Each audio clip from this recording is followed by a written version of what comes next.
Should you be freaking out over this recent Xbox revelation? What is up, y'all? I'm Ray, and this is my channel, Xbox Ready, where we get on and we talk about Xbox stuff. The latest news, rumors, games, accessories, pretty much anything I want to talk about as long as it's about Xbox in some way. And in today's video, we're going to be talking about some Xbox news that could have major implications for console owners. We'll move on to a problem that Bethesda has to fix ASAP, and then I'll wrap up the video talking about why a PlayStation 5 will never, ever be as good as my Xbox Series X. I've been pretty busy over the past week. I've been making a lot of content. I've been working on my anime channel again. I went to go visit my brother down in Austin for his graduation from UT. I rearranged my upstairs space, as you can see, or people who've been watching me for a while. I have a new background. Really what it is that the camera's just on the opposite side of the room and facing my television again. After I was done rearranging my room, I decided to catch up on what was going on in the world of Xbox, like an Xbox YouTuber would. And I came across a familiar name, Chris Dring. Chris Dring used to be the head of GameIndustry.biz, and pretty much anytime this guy says anything about Xbox, him and Matt Piscatella, anytime they say anything, the Xbox doomsday headlines start flying. Xbox is dead. Xbox is flatlining. Xbox was wrong. Xbox is canceled. Which is more or less what is happening now, because Chris Dring was speaking on his podcast, The Game Business Show. During the show, he said, certain publishers and developers have spoken to me, baffled by this, talking about Xbox's exclusivity strategy or multi-platform strategy now, because from their point of view, they want the competition in the console space. They go, why should we even bother making an Xbox game if this is the strategy? That's the balance that Microsoft is gonna have to strike. This is actually not the first time that Chris has brought this up. In fact, a little over a year ago, in March 2024, he said pretty much the same thing. This was amidst news of console sales in Europe flatlining for Microsoft. And back then, he said, the other thing I heard it from a very prominent company, and one not so prominent, was Xbox's performance in Europe is just flatlining. The phrase one major company who released a big game last year was, I don't even know why we bothered supporting it. We mentioned on a previous podcast that we'd heard retailers in Europe are considering or had already been cutting back their Xbox stock on their shelves, hardware, games, that kind of thing.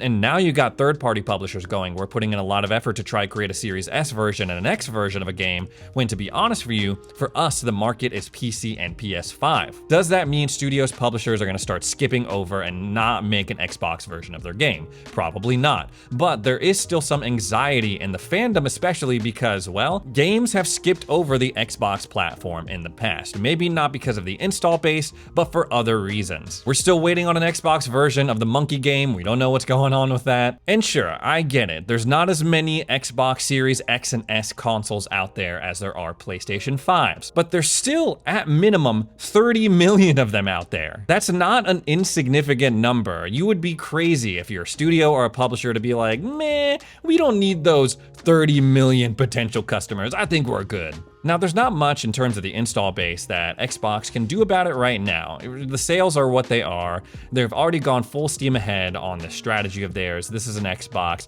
every screen an Xbox. But going forward into next generation, you could alleviate a lot of these issues, a lot of these complaints, oh, why should I bother making an Xbox version of my game, if the rumors are true and they come out with a new Xbox that's more like a PC, that looks like a console but plays the PC versions of games. This could open up some really cool stuff like people have discussed in the past, like Steam on Xbox, other launchers on Xbox. But there's also the question of, okay, if the next Xbox is gonna be a PC, what happens to the Xbox versions of my games that I've accumulated over all of these years? If they go that route, what's the backwards compatibility situation gonna look like? We know that Xbox has formed a dedicated team that their entire job is game preservation. If the next Xbox comes out and it's more like a PC in a console type shell that you can hook up to your TV, sure, maybe it'll play predominantly PC games, but it'll also have some sort of Xbox emulator so you can still access your library that's not supported by Play Anywhere. Going back to what Chris said though, it's interesting because all all these headlines have been picked up. Oh, why should publishers bother making Xbox games anymore? Because he actually took to his Twitter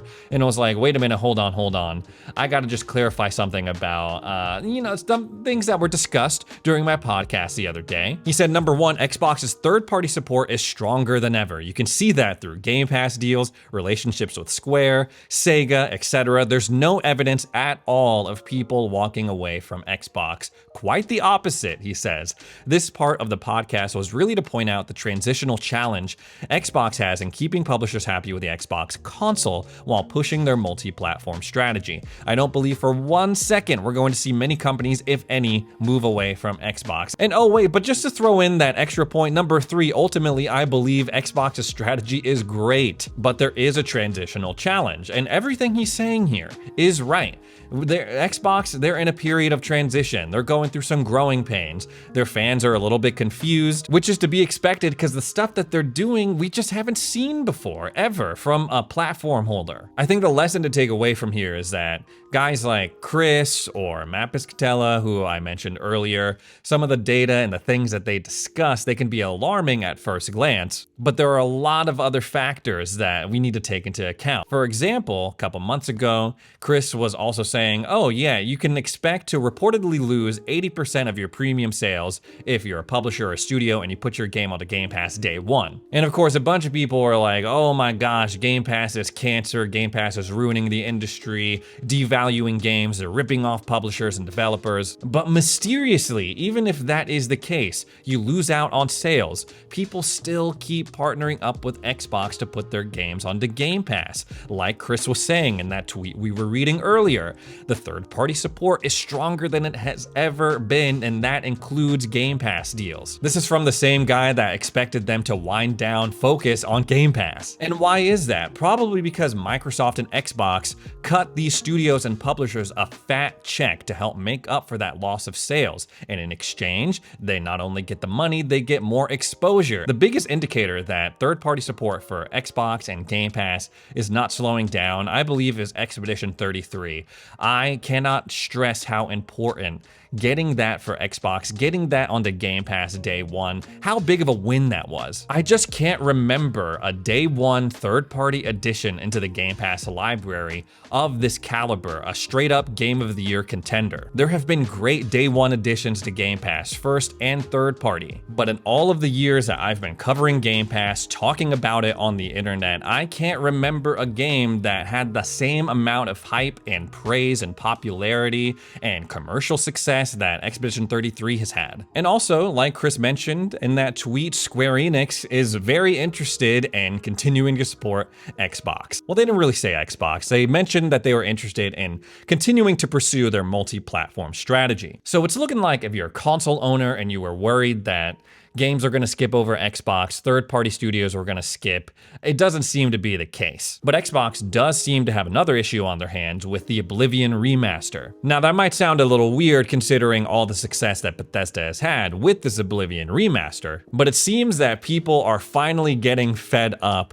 with the bugs and the performance of this game. Now, when it first launched, people seemed to be cool with the bugs that they were encountering. They were like, yes, this is exactly how I remember playing the game. Weird, funny stuff happening while I was just trying to kill these goblins or do this quest. But there's a certain limit to the jank that gamers are willing to accept, especially from Bethesda. And it seems that that limit has finally been reached. Not by me. I've run into some jank, I've run into some minor performance dips and bugs, but nothing too crazy. Overall, I've been pretty impressed with how this game plays and runs. I've been having a good time. That being said, I'm only about 30, 40-ish hours in. I've just been running around, doing my thing. I finished the Fighters Guild quests, but apparently, the longer that you play this game, the worse the performance gets. Digital Foundry did their thing and they reanalyzed this game, and they found all sorts of craziness going on with the frame rate specifically on all platforms. They say the more we look at the console versions, the more problematic they become. Oh, they're so problematic. No platform is spared of issues, whether it's PS5, PS5 Pro, or either Xbox Series machine. screen all struggle with traversal hitches while roaming the open world. Secondly, there's major sub 60 FPS frame rates, where I've also discovered that performance slowly degrades with more playing time, quite possibly down to a memory leak. That's crazy. So there is a scenario where like you boot up a second playthrough and it becomes practically unplayable. Again, I think we can forgive weird camera bugs, weird facial animations, people floating or like just doing weird stuff around the world. But this ain't a funny bug. No. We like the funny bugs. This is a real issue that can affect someone's enjoyment of the game. And for obvious reasons, this is whack because this is not an entirely new game. This is an almost 20-year-old game. Stuff like this should not be happening. Speaking of problems on consoles, I don't keep it a secret. I have a PlayStation 5. It's literally, if I move my head, boop, right there, right under my Xbox Series X. I've owned it for about 4 years now. I've had a great time with it. I mostly use it to play their exclusives. I spend the majority of my time on Xbox and PC. I remember actually being really excited to get my PS5 back in 2021. I had to sit in this long queue and on the Best Buy website, I had to drive to a Best Buy that was like an hour and a half away. But fast forward 4 years later and it's pretty much a hunk of junk right now. See, I noticed that Helldivers 2 just released this update that had like an invasion of Super Earth situation. There were zombies. It looked really cool. I wanted to check it out and play with my friends. So I pick up my DualSense, turn on my PS5, and something was obviously very, very wrong. You see, my PS5, it booted up. Usually it glows blue or orange, depending on what's going on. It started out blue, but then it started glowing white. It was clearly on, making noise, and my TV picked up and was like, hey, do you want to switch to the other HDMI port? We just detected a signal from there. I was like, hell yeah, let's do it. I click over to HDMI 2 and there's no signal. There's nothing displaying from my PlayStation to the TV. I started doing all the usual stuff to try and fix it. Power cycling it, unplugging it, waiting about 20 seconds, replugging it back in, turning it back on, switching the HDMI port, switching the cables for the HDMI and the power cables. Nothing was working. I even tried to, instead of using my TV, try to display it on my monitor, and that still wasn't working. It was on, it was being detected as an input potentially, but nothing was displaying. A lot of people seem to have had the same issue on the internet, and while some of them were able to figure it out, I was not. And that is absolutely crap. PS5 better? Hell fucking no.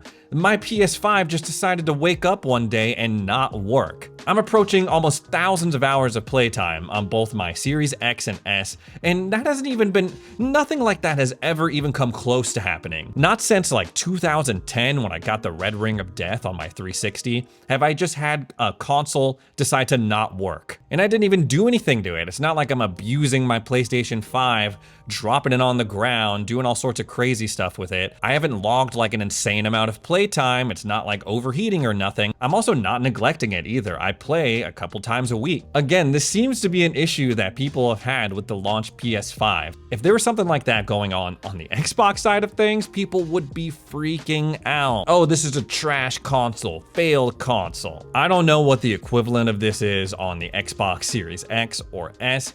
I haven't run into it, but that is why. I know all the talk, oh, Xbox doesn't have the exclusives that PlayStation has. They don't have as cool of a controller. They don't have this, they don't have that. At least my Xbox console will work, unlike my PlayStation 5. Anyways, guys, that's all the Xbox stuff I have to talk about today. Thanks so much for joining me for another edition of Xbox Ready. If you made it this far into the video, consider subscribing. Help me on my journey to 200,000 subs. Thanks again for watching, and we'll see you in the next video.